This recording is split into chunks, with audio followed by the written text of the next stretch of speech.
Bonjour les amis, c'est Jean de Dieu Mambanzambi. Ici, nous voulons travailler un peu sur SQL Server, faire une base de données qui nous permet de gérer les comptes des formateurs et nos formateurs qui donnent des formations. Ok, cette formation est dirigée sur SQL Server. Au cours de cette formation, nous allons créer notre base de données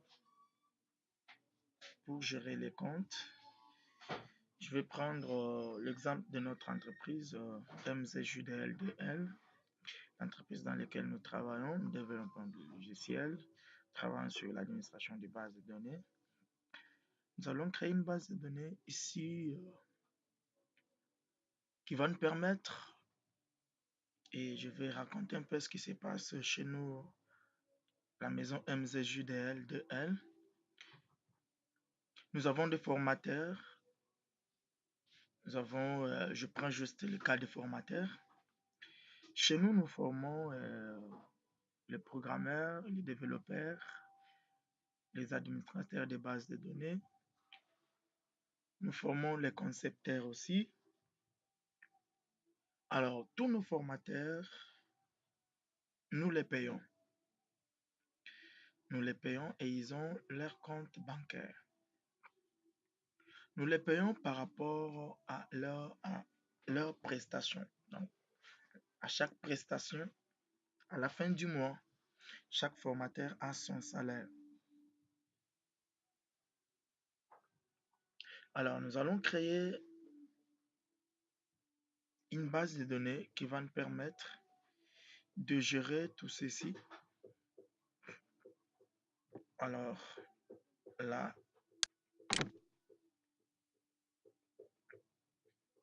je vais me méfier à parler sur le langage de définition des données parce que euh, précédemment, nous avons fait des tutos sur ça, sur le langage de définition des données, langage de manipulation des données. Et ici, nous allons passer très vite et on va commencer à parler sur comment est-ce qu'on peut gérer le paiement de nos formateurs et gérer leur compte. OK?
Excusez, je vais regarder de ce côté.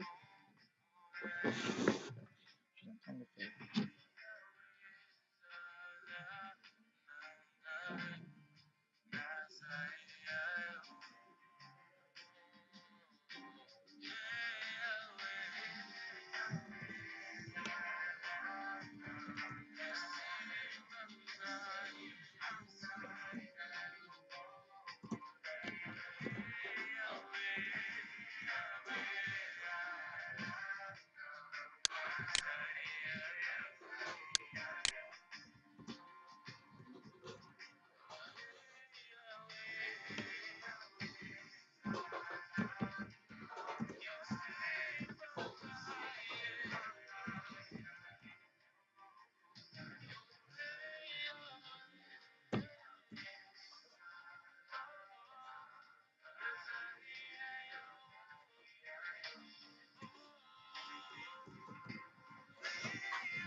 Ok.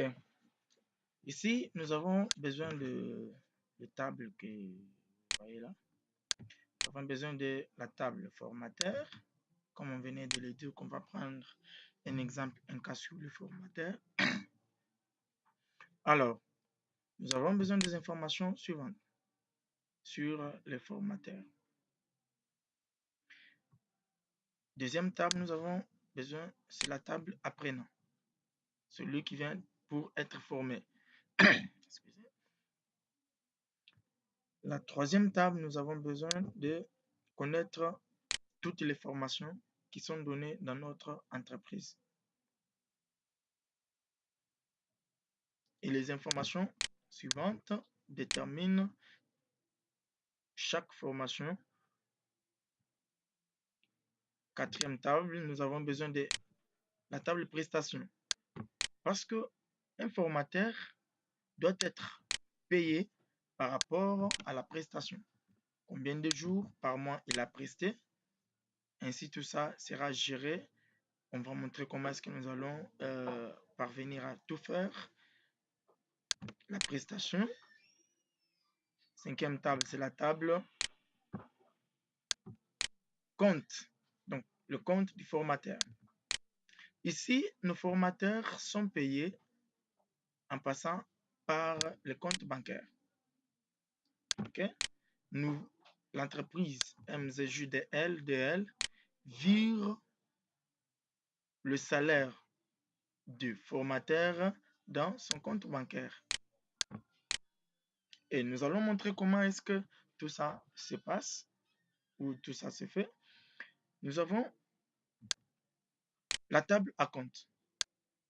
La table à compte, c'est pour l'apprenant. Parce que chaque apprenant, quand il vient, il doit payer, il doit avoir un acompte sur les formations. Donc, il doit payer un montant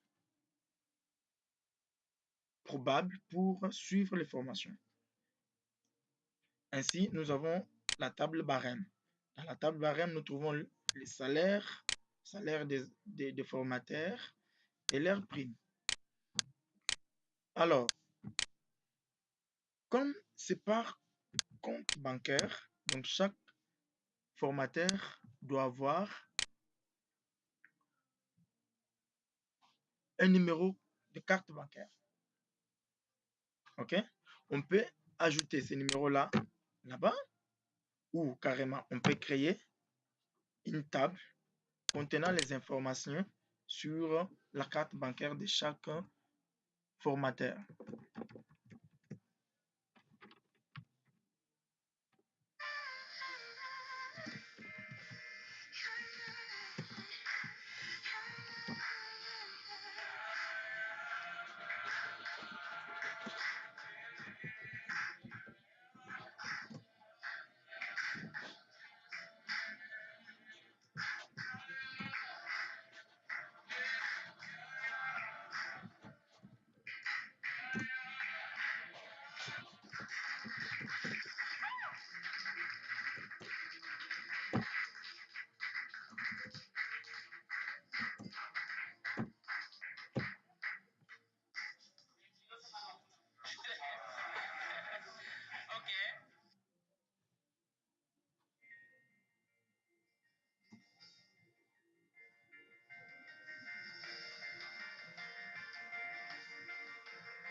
OK. Gardons d'abord juste les deux informations pour la carte parce que ce qui nous intéresse ici, c'est le numéro ou le code de la carte. Avant de valider les virements, le numéro de la carte doit être identique pour la carte, pour la carte bancaire du formateur. c'est mieux de mettre là numérique. Si on veut, ok, on peut mettre numérique, on peut mettre varchar, ça dépend. Mais dans notre cas, nous mettons numérique parce que ça ne va contenir que des numéros. Et là, nous avons les informations nécessaires pour créer notre base de données. Et ça sera mieux, juste pour un exemple, ça sera mieux d'y ajouter la table caisse.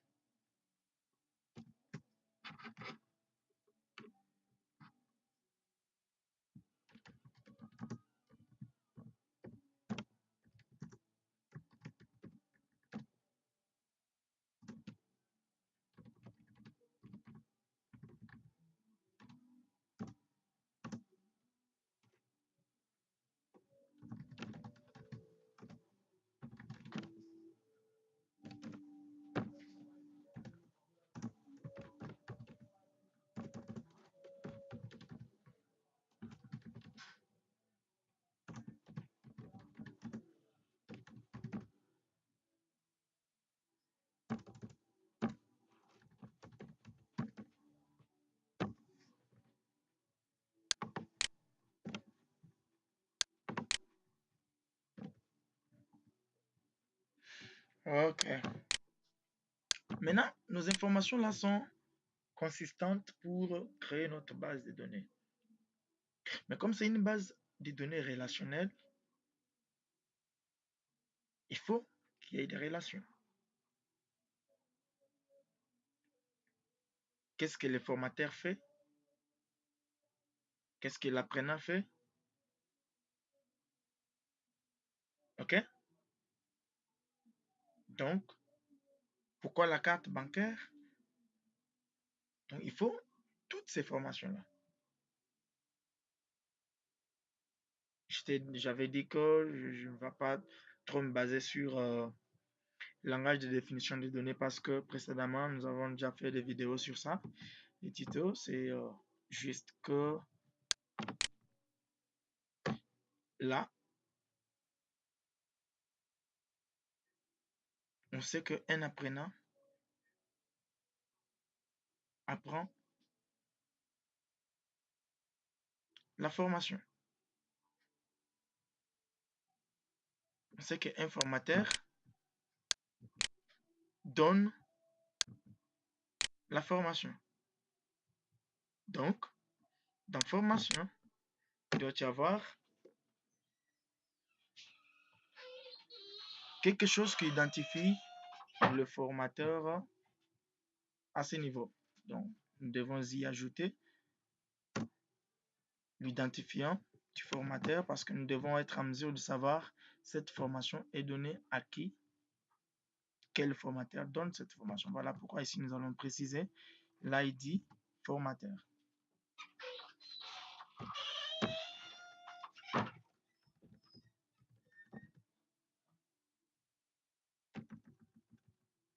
On peut carrément mettre formateur.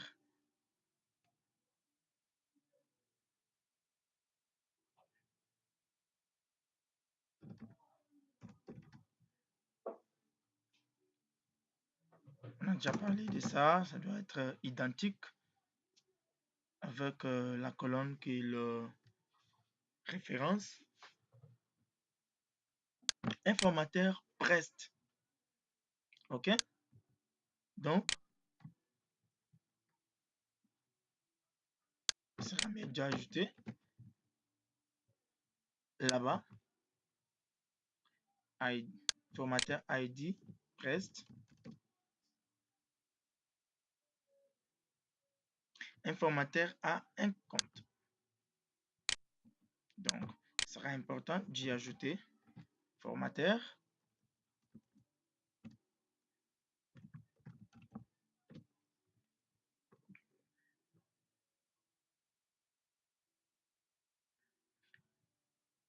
Un formateur a un salaire. Là, dans barème, on y ajoute formateur salaire.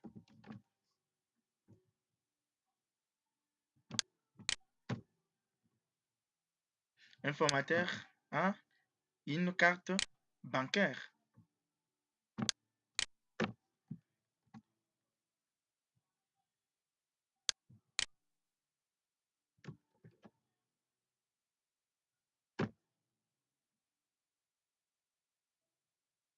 OK?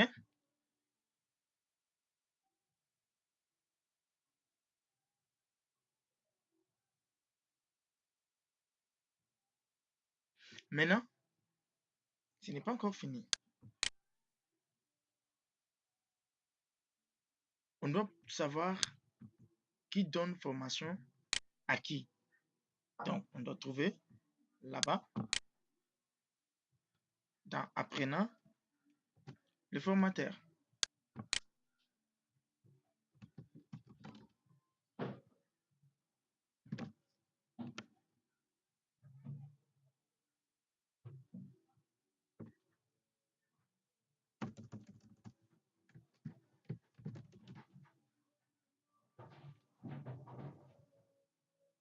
Alors, un apprenant a la compte. OK? Donc, on doit trouver là-bas la compte. Donc, on doit trouver une information qui identifie apprenant. Apprenant.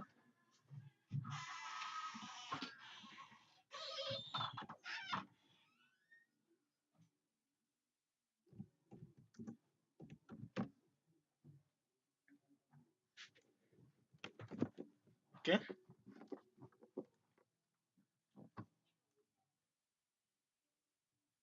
Est-ce que c'est fini? Une question que nous devons nous poser.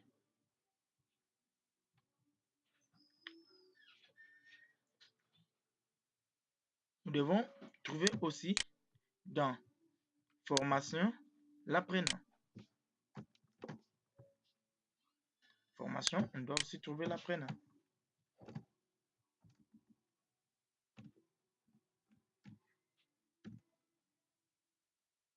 OK? Donc, cet apprenant apprend quoi? Donc, il doit être identifié. On va remettre l'information caisse d'abord et puis on exécute notre base de données. La base de données MZJDL n'existe pas. Assurez-vous que le nom a été correctement saisi. Donc, il faut commencer d'abord par créer la base de données.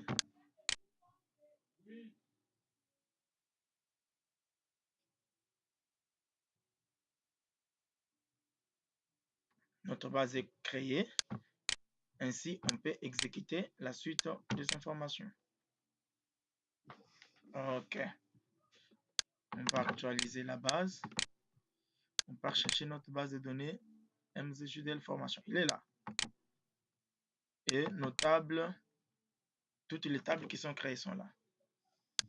Donc, déjà, nous avons la table à compte, la table apprenant, barème, carte bancaire, nous avons compte formateur, nous avons les formateurs, nous avons la formation et la prestation. Bien. Maintenant,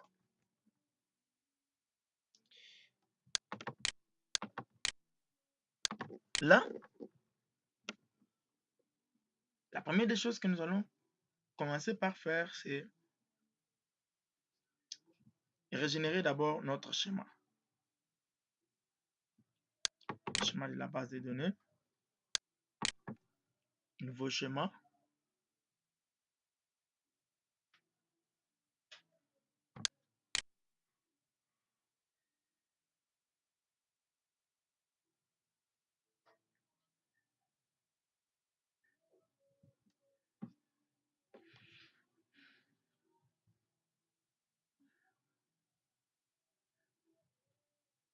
Oh, va vite.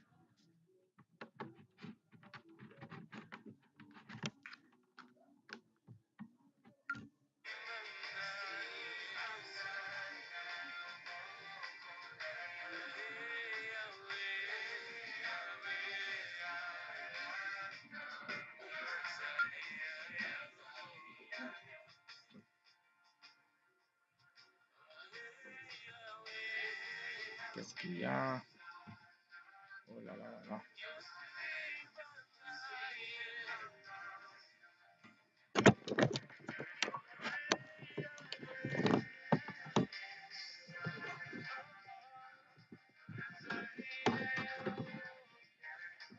On va pouvoir ajouter.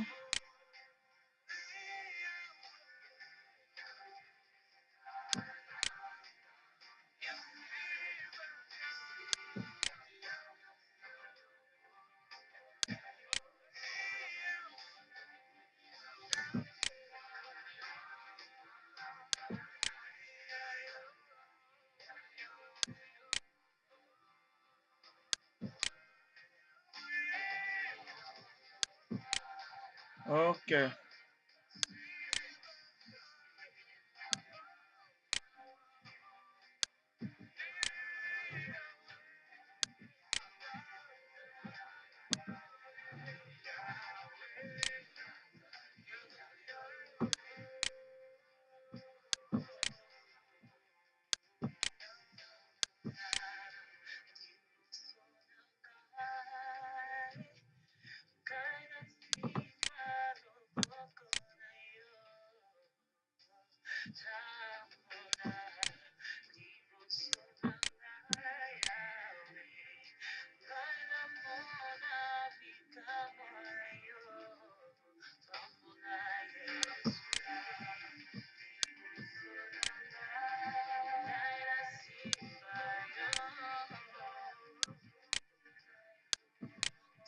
On a mal ici.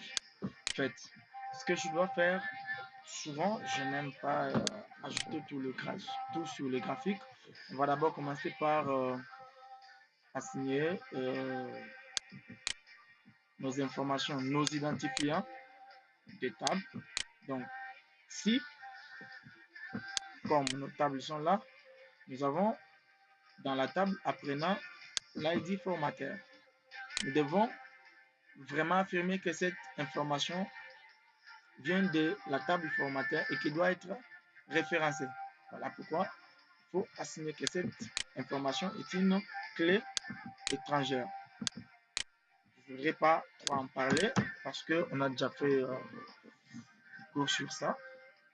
On peut y ajouter directement ou carrément on peut altérer chaque table dans laquelle il y a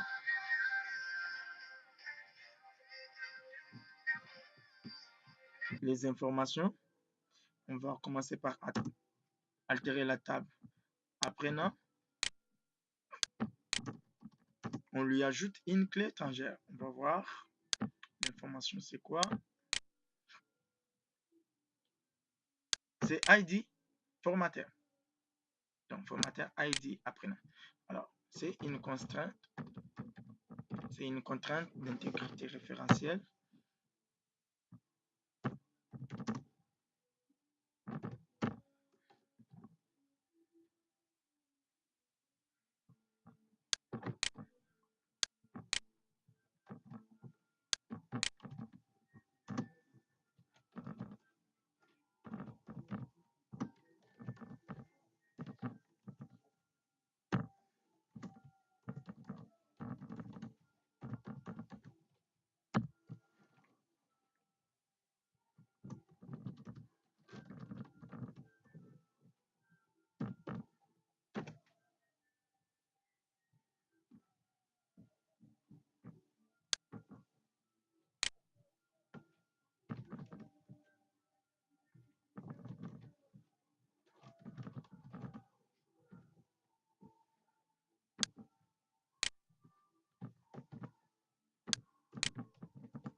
On va altérer cette fois-ci la table formation.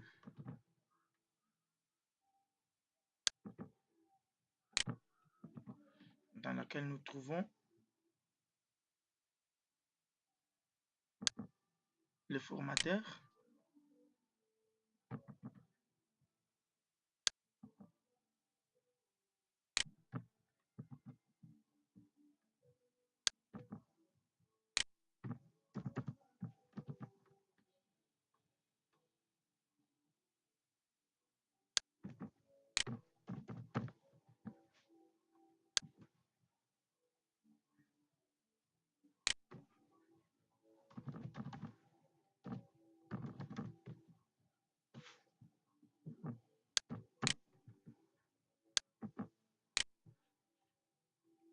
même table, on va l'altérer 2 fois parce qu'il y a la clé formateur et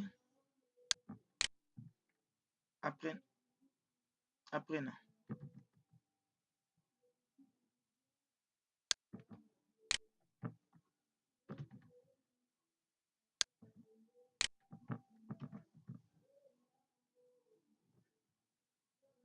Il va référencer la table.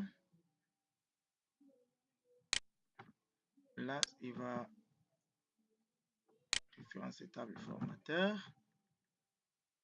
Là-bas, c'est ID formateur, cette information-là.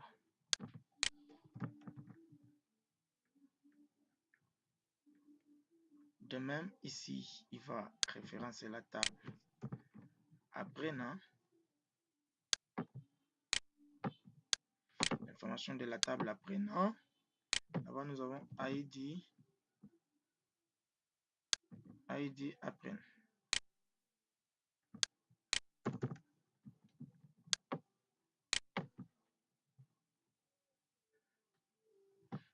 Nous avons la table prestation dans laquelle nous trouvons le formateur.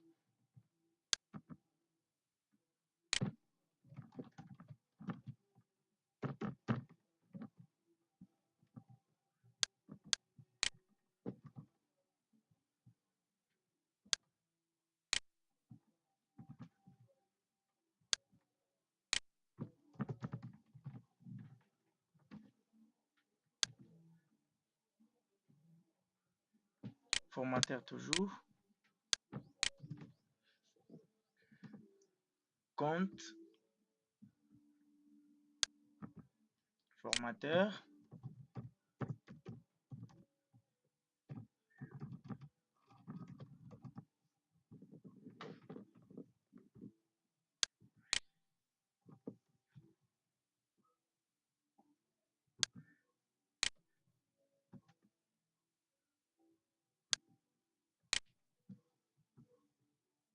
Il référence toujours le formateur. Et puis, qu'est-ce qui se passe?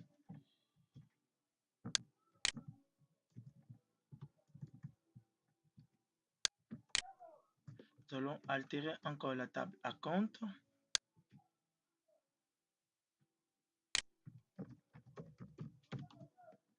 Dans la table à compte, nous avons ID apprenant.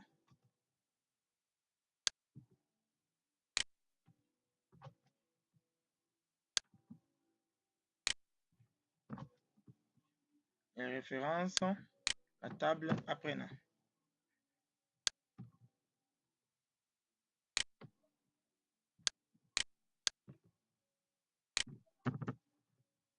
ID apprenant. Nous avons la table barème. Dans la table barème, nous trouvons l'information ID formateur pour son salaire, barème,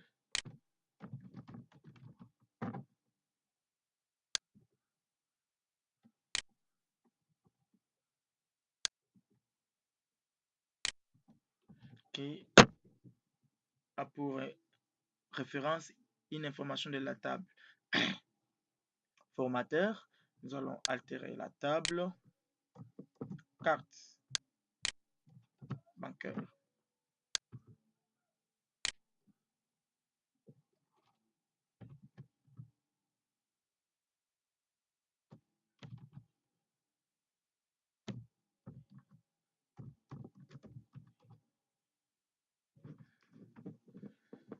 Nous avons ID code pour le formateur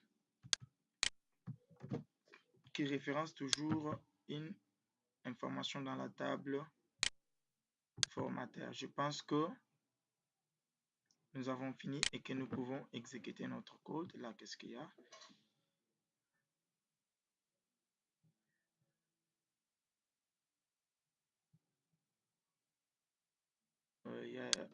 Ok, là. OK. Nous pouvons maintenant exécuter. OK. Maintenant, on va actualiser notre base de données.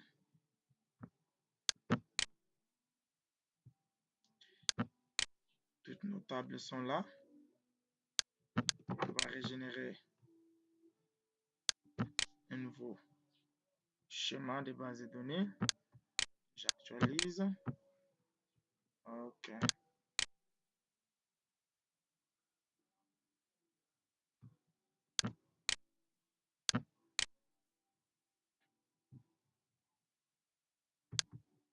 OK. Maintenant là, chaque table est ajoutée avec la table à laquelle ou la table avec laquelle il est en relation.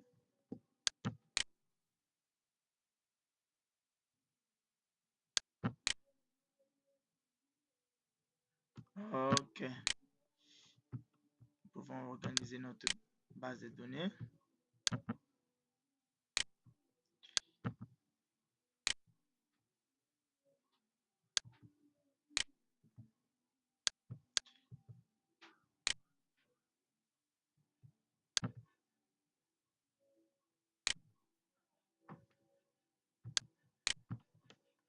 Donc, là, nous avons notre base de données. Oh là là là là.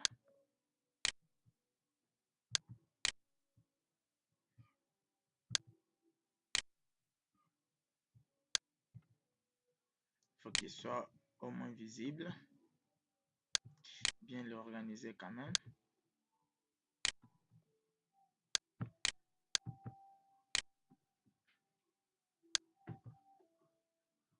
Oups.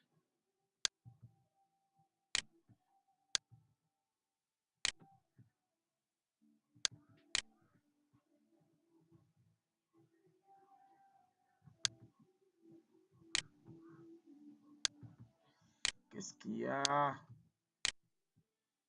Oh là là là là.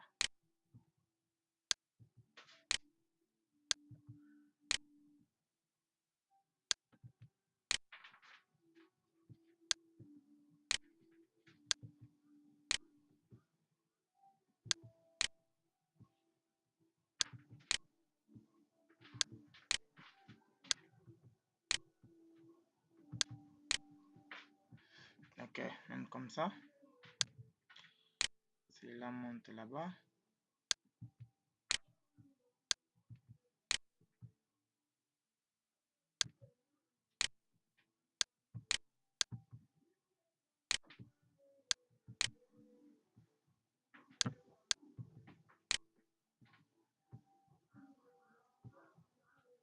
Nous avons un peu en grosso modo notre base de données qui est là.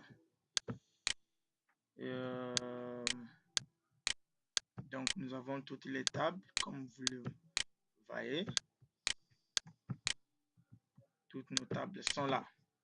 Donc les tables qui composent notre base de données. Nous avons informateur qui a une carte bancaire, qui a un compte bancaire, informateur qui donne une formation, informateur qui a un salaire,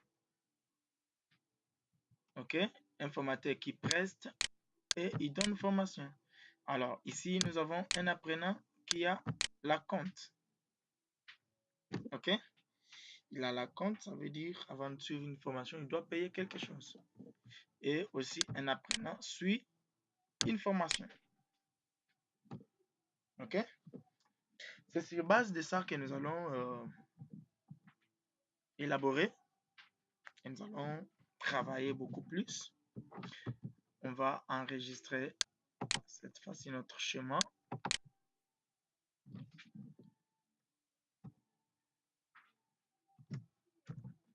Schéma MZJDL 2L formation.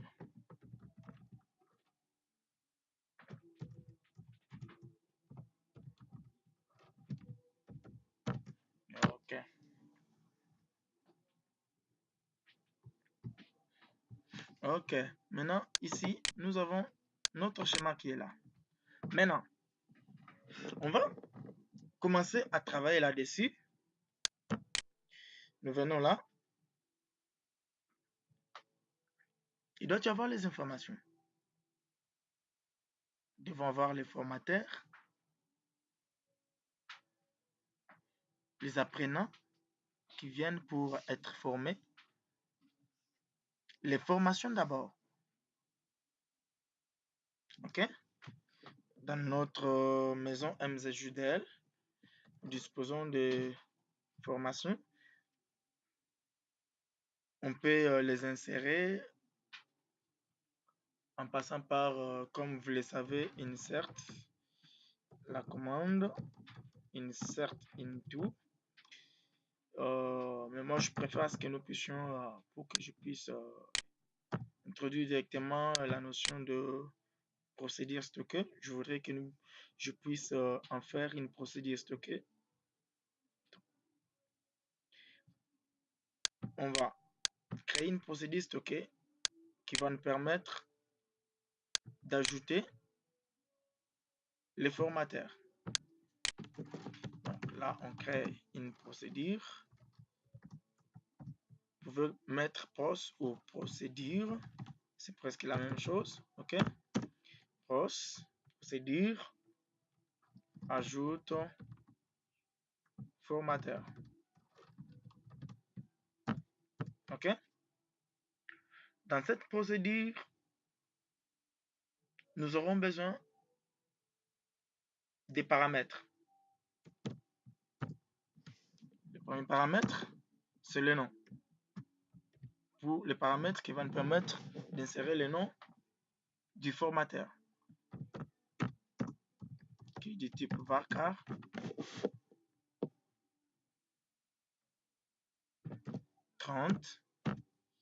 Nous avons le paramètre prénom. OK? Prénom qui est du type varchar.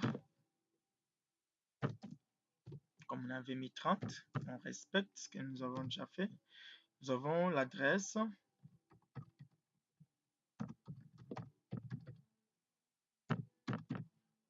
avait mis 70. Nous avons télécontact. Ici, les paramètres sont accompagnés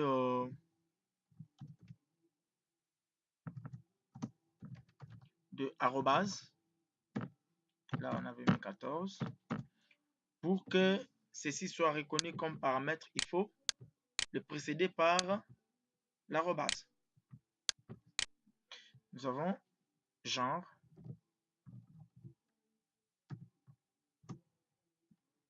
Qui est T char 1. Et nous avons le paramètre civilité. Donc son état civil. Qui est varchar 15.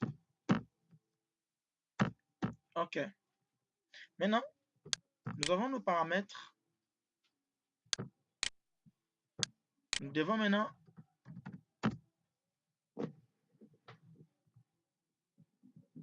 former un bloc d'instructions qui va nous permettre d'exécuter ce qu'on aura mis comme paramètre dans notre procédure. Là, c'est dans begin trans. Oh là là là. C'est dans begin trans que nous allons mettre nos instructions. Alors, ici, il faut tester. OK? Nous avons besoin des formateurs et non des vides. OK? Donc, si on n'a pas mis le nom, la procédure doit être en mesure de nous spécifier que le champ nom est vide et que l'utilisateur doit remplir. Qu'est-ce que nous allons faire? On va tester. On va mettre un if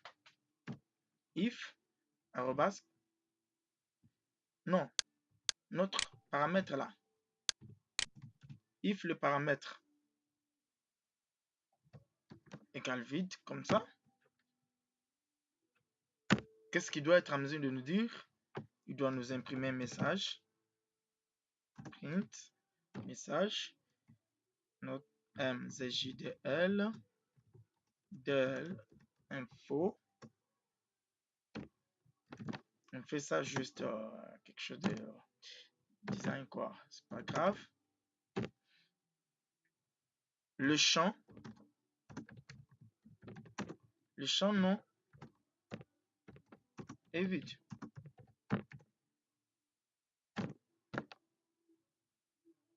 Ok? Alors, si le champ non est vide, donc, il ne peut pas y avoir l'insertion. Ok? Il faut qu'il annule l'insertion. Sinon, si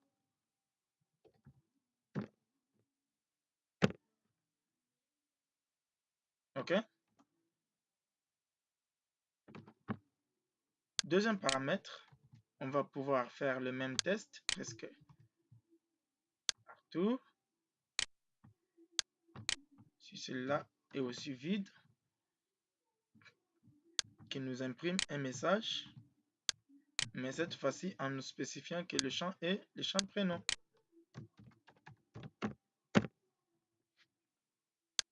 Je vais copier. Je copie là. Tout ça, c'est pour gérer parce que s'il n'y a pas de paramètres, dans le console, il y a de rouge.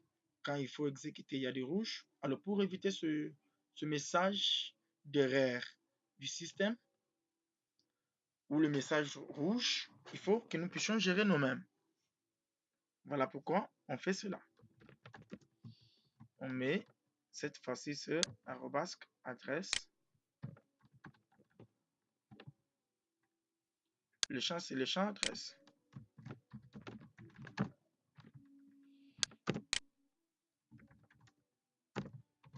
Cette fois-ci, c'est le numéro de téléphone. Il ne peut pas manquer un numéro de téléphone. Télé. Là. Téléphone.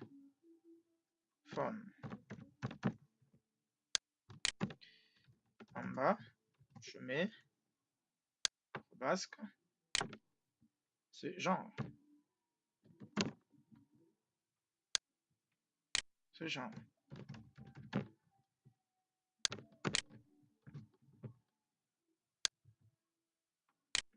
Civilité.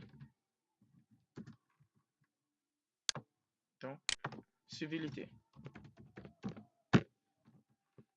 Ok. Si ces champs sont vides, qui nous sort le message. Ok?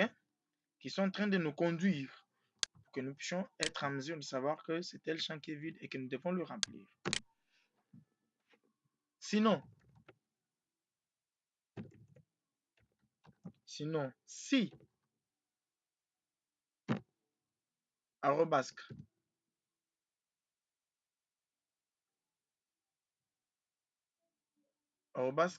non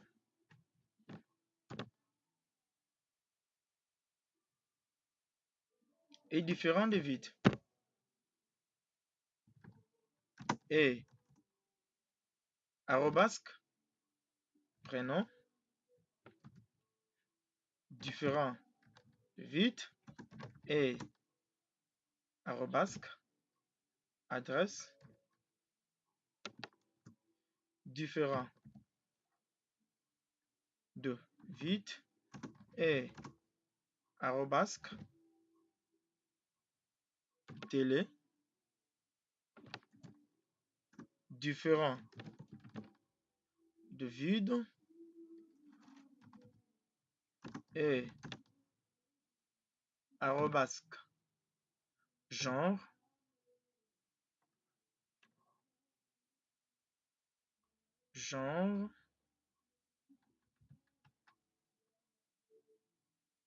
ok différent de vide et arrobas civilité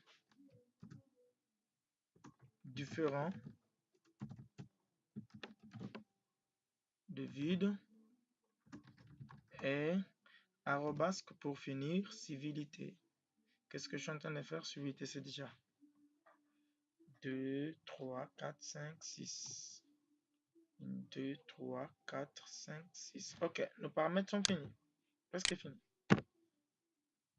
Ok? Sinon, s'il est différent, si ces paramètres sont différents des vides, qu'est-ce qui va se passer? Il doit pouvoir insérer dans la table formateur. Maintenant, insert into formateur, les valeurs qui seront précisées. Les valeurs qui seront précisées, c'est nos paramètres. Arrobasque nom, arrobasque prénom, arrobasque adresse, arrobasque télé, arrobasque chambre et enfin arrobasque civilité. C'est ça ce qu'il va insérer dans notre table. Et il doit pouvoir être en mesure de nous lancer un message. Donc, il faut qu'il y ait un begin là-bas.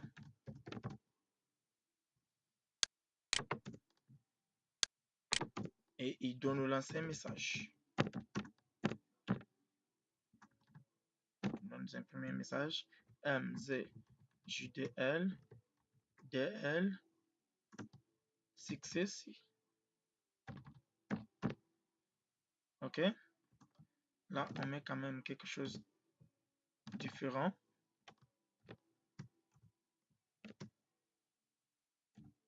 Et on met quelque chose de genre comme ça pour juste nous spécifier que c'est du succès.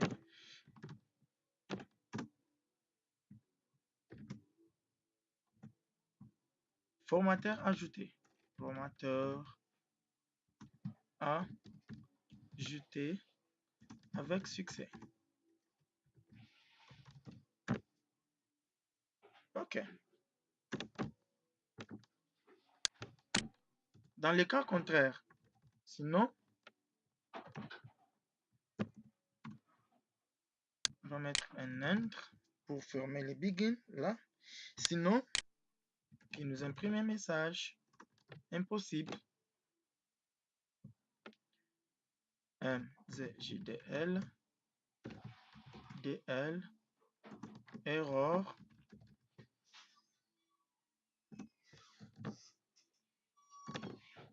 L'erreur c'est quoi? Il doit pouvoir nous dire que c'est impossible, il faut revoir le paramètre. Impossible. Impossible.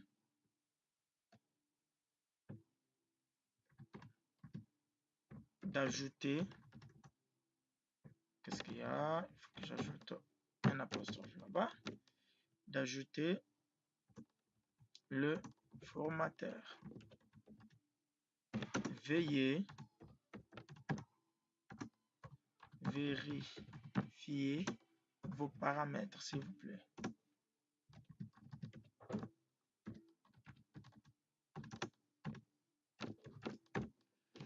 Ok. Maintenant, nous pouvons exécuter notre procédure. Ok. On fait ceci. Commit trans go.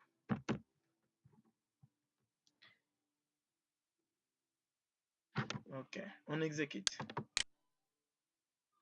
Qu'est-ce qu'il y a? Doit être déclaré. Adès doit être déclaré. Donc, qu'est-ce qu'il y a? Ok, je vois. C'est ici. Voilà. Le paramètre, c'est adresse. Tandis que ici, qu'est-ce que nous avons mis? Adès. Ok. Donc, il faut textuellement écrire les paramètres pour qu'il n'y ait pas les messages derrière. Maintenant, cette fois-ci, notre procédure est complètement écrite, compilée. Là, on parle de la compilation. On va l'essayer. On va essayer d'exécuter notre procédure. Ici, avec SQL Server, ce qui est à rencontre avec MySQL. SQL Server, c'est avec le mot execute ou exec. Le nom de la procédure, d'abord, on vient là pour voir notre procédure si elle est réellement créée dans programmabilité de la base de données. On vient là, nous avons procédure stockée, on entre à l'intérieur et nous avons notre procédure qui est là avec tous les paramètres. Ok, tous les paramètres sont là. Voilà, on n'a pas mis un paramètre de sortie. Voilà pourquoi on dit qu'il va retourner une fois là. On va maintenant appeler notre procédure ici. Alors, quels sont les paramètres? Nous devons spécifier les paramètres. Dès que tu mets là, on te donne les paramètres. Tous les paramètres sont là. Le premier paramètre, c'est non. On va mettre ce Mwambanzambi.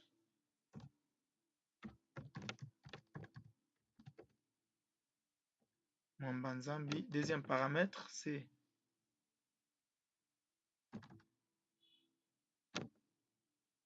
prénom, c'est Jean de Dieu. Troisième, c'est Nga Lié Mabar Télécom.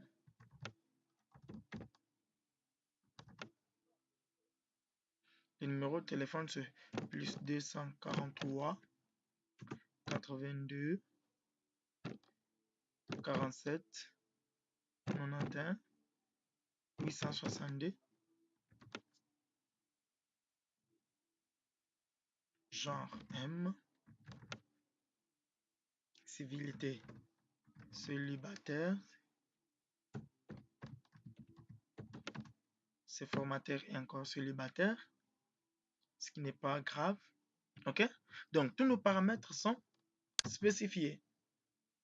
Maintenant, on peut exécuter notre procédure. On va voir. Ok. Donc, vous voyez là, formateur ajouté avec succès. Ok? Donc, c'est là. Il a vérifié que tous les paramètres, aucun paramètre n'est indifférent. Mais prenons que celui-là est vide. Comme ça. Qu'est-ce qui va se passer? Il y a un message. Le champ nom est vide. Ok? Tout ça, c'est pour pouvoir gérer au niveau du message avec SQL Server. Au lieu qu'on vous transmette trop de rouge, ce qui n'est pas intéressant. Ici, nous avons la précision de savoir que c'est les paramètres non qui manquent. Alors, prenons que tous les paramètres ne sont pas précisés. Il n'y a aucune information à l'intérieur.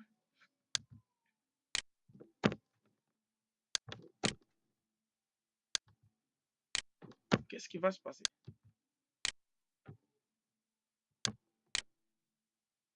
On te dit le champ nom est vide. Maintenant, on va pouvoir afficher. On peut en créer encore une autre procédure pour l'affichage, mais ce qui n'est pas quelque chose de grave. On va juste afficher le formateur. Oh là là, qu'est-ce que je fais? Formateur.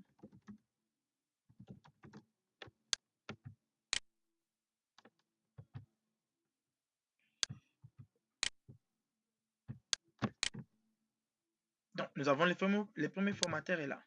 Comme vous les voyez, à partir de notre procédure stockée, ou comme vous pouvez le faire avec insert into,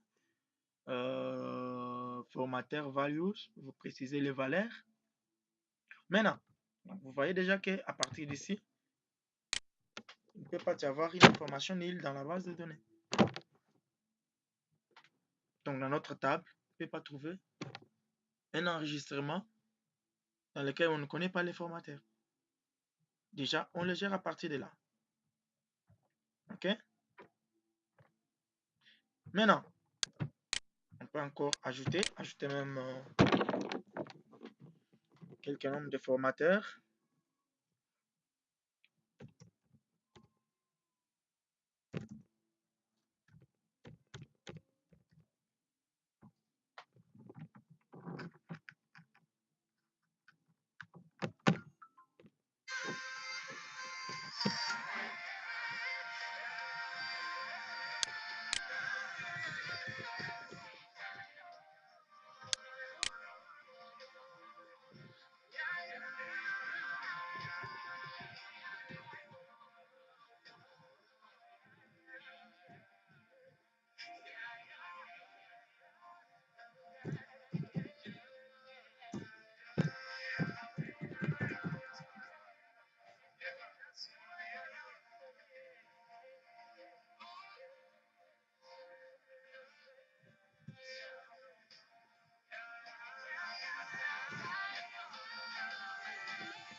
OK. On insère.